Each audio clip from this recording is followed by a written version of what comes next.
میں نے میرا چونکہ کراچی میں ایک اتفاق یہ خوش قسمتی سمجھیے کہ میری وہ طالب علمی کا زمانہ تھا اور میں نے نظم ایک نظم میں اس حوالے سے سناؤں گی آپ کو کہ میں آواز کے دفتر میں کام کر رہی تھی اور لوگوں نے مجھ سے کہا کہ نہیں اب آواز بند ہونے والا ہے. مجھے یقین ہی نہیں آتا تھا کسی بات کا, لیکن ایک دن پتہ چلا کہ وہاں دفتر میں تالا پڑا ہے جو میں نے اپنی آنکھوں سے دیکھا, اور وہ ضیاء الحق کا بدترین زمانہ تھا ماشاء اللہ کا, جو پاکستان کی تاریخ کا بدترین دور تھا.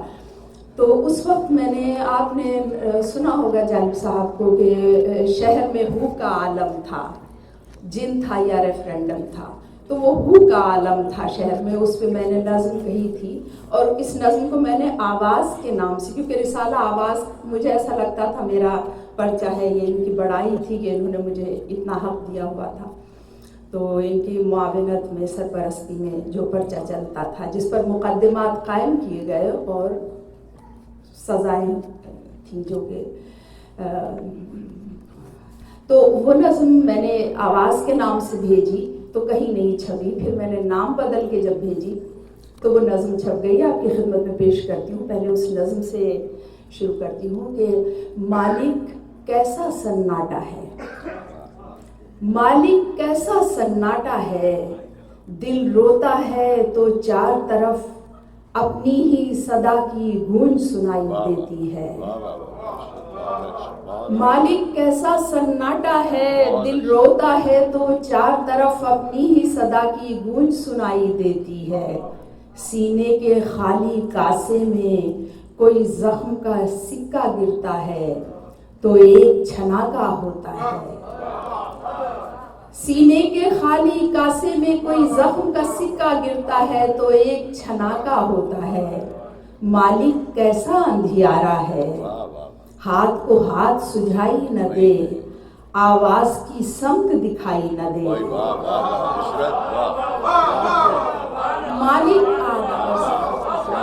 مالک کیسا اندھیارا ہے, ہاتھ کو ہاتھ سجھائی نہ دے, آواز کی سمت دکھائی نہ دے.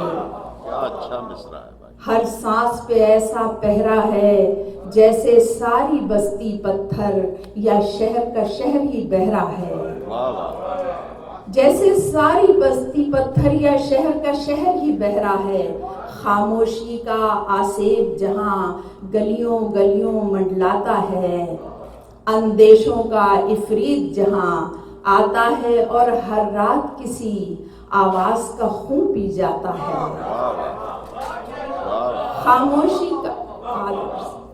خاموشی کا آسیب جہاں گلیوں گلیوں منڈلاتا ہے, اندیشوں کا افریت جہاں آتا ہے اور ہر رات کسی آواز کا خون پی جاتا ہے.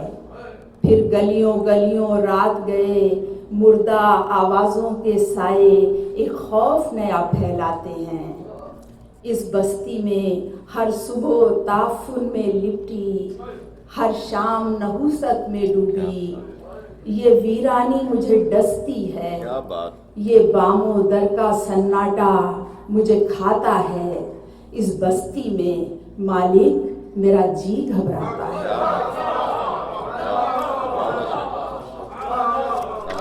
عشرت آفرین کی یہ نظم ان کے پہلے مجموعے کنج پیلے پھولوں میں شامل ہے جو 1984 میں شائع ہوا تھا. اور اب میں یہ بھی کہہ دوں کہ فہمیدہ ریاض صاحبہ کی اسسٹنٹ ایڈیٹر تھی یہ, اس میں شاید طالب علم سمجھ کے, اسٹوڈنٹ سمجھ کے بخش دیا گیا ہے ان کو اور انہیں جیل نہیں جانا پڑا. لیکن بہرحال شادی تو آپ سے جیل تو ہو ہی گئی, شادی تو ہو گئی. ہاں, فرار کا راستہ انہوں نے بھی ڈھونڈ لیا. عمر قید تو ہو گئی. بہت اچھے, ہمارے رشتے دار سچی بات بتا دیتے ہیں, ہم خاموش رہتے ہیں. ایک اسی زمانے کی, جب ان کے اثر سے تو پوری صدی باہر نہیں جا سکتی. انہوں نے تو جو شاعری کو جہتیں دی ہیں وہ تو پوری دنیا کے عالمی ادب پہ ہے. نسائی تانیسی یا فیمنزم کا جو ایک تصور ہے شاعری کا, جو نظمیں کہی ہے فہمیدہ ریاض نے, تو میں اپنی وہ غزلیں جو اس زمانے میں نے کہی وہی غزلیں میں پیش کروں گی. ایک غزل ہے کہ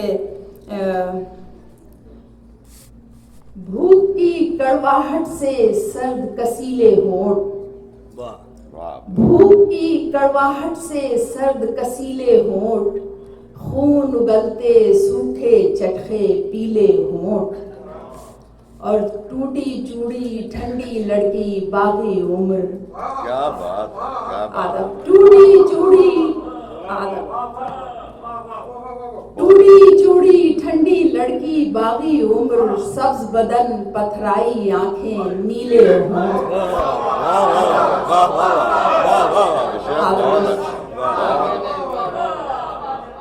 ٹوٹی چوڑی ٹھنڈی لڑکی باغی عمر، سبز بدن پتھرائی آنکھیں نیلے ہونٹ. اور اس کے اشعار یاد نہیں آ رہے ہیں کہ اتنا بولو گی تو کیا سوچیں گے لوگ، اتنا بولو گی تو کیا سوچیں گے لوگ، رسم یہاں کی یہ ہے لڑکی سیلے ہونٹ.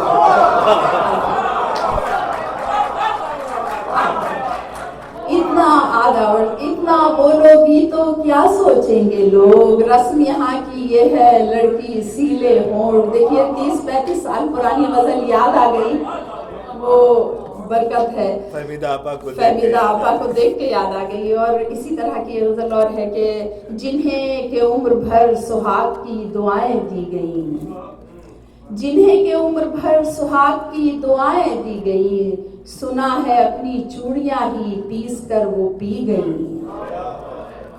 اور سروں کا یہ لگان اب کے فصل کون لے گیا، یہ کس کی کھیتیاں تھیں اور کس کو سونپ دی گئی. اور ایک اور غزل کے کچھ اشعار یاد آ رہے ہیں، اس کے بعد آپ کی زحمت تمام کروں گی. کہ میں اپنے عذاب لکھ رہی تھی. دیکھیے یہ سب 50 سال 40 سال نہیں تو 35 سال پرانی تو ہیں. میرے پہلے مجموعے کی چیزیں ہیں. میں اپنے عذاب لکھ رہی تھی، زخموں کا حساب لکھ رہی تھی. میں اپنے عذاب لکھ رہی تھی، زخموں کا حساب لکھ رہی تھی. پھولوں کی زبان کی شاعرہ تھی، کانٹوں سے گلاب لکھ رہی تھی.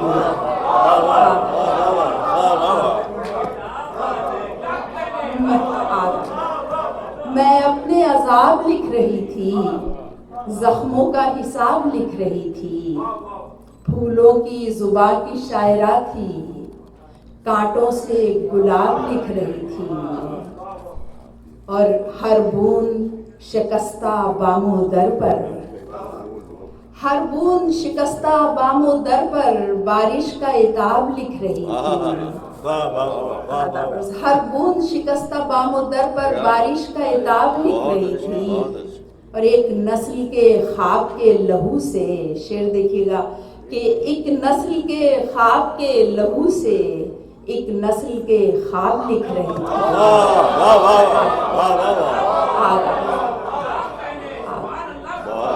ایک نسل کے خواب کے لہو سے، ایک نسل کے خواب کے لہو سے ایک نسل کے خواب لکھ رہی تھی. اور آنکھوں سے سوال پڑھ رہی تھی، آنکھوں سے سوال پڑھ رہی تھی، پلکوں سے جواب لکھ رہی تھی. آنکھوں سے سوال پڑھ رہی تھی، پلکوں سے جواب لکھ رہی تھی. اور پھولوں میں ڈھلی ہوئی یہ لڑکی، پھولوں میں ڈھلی ہوئی یہ لڑکی پتھر پہ کتاب لکھ رہی تھی. پھولوں میں ڈھلی ہوئی یہ لڑکی، پھولوں میں ڈھلی ہوئی یہ لڑکی پتھر پہ کتاب لکھ رہی تھی. میں اپنے عذاب لکھ رہی تھی، زخموں کا حساب لکھ رہی تھی.